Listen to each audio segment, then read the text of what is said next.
বন্ধুরা, আমি মদিনা থেকে সাকাকাল জোব শহরে যাইতেছিলাম। তো একটা দৃশ্য আপনাদেরকে দেখাইবো এখন।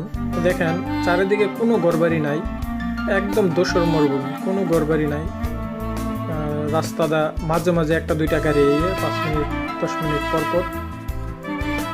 এটা হচ্ছে মদিনা থেকে হাইল রোড।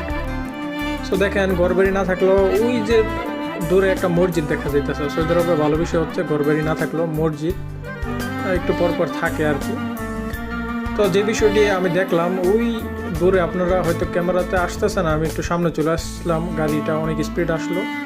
বলদিয়া কোম্পানির লোক, সম্ভবত আমাদের বাংলাদেশি ভাই হবে, কাজ করতেছে।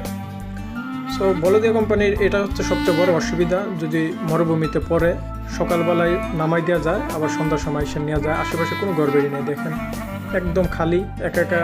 এই 40 ডিগ্রি রূপে তাপমাত্রা থাকে। আসলে পানির ব্যবস্থা নাই, খানার ব্যবস্থা নাই, এখানে টিকে থাকা খুবই মুশকিল, মানে খুব কষ্টকর বিষয়। সো বলদিয়া কোম্পানির এই একটা সমস্যা। আর বলদিয়া কোম্পানির টাকা পয়সা যাই ইনকাম হয়, কিন্তু এই পরিবেশে বা এই ধরনের মরুভূমিতে যারা পড়ে তাদের আসলে অনেকটাই কষ্ট। সো এই বিষয়টি শেয়ার করার জন্য আপনাদের সাথে এই ভিডিওটি তৈরি করা।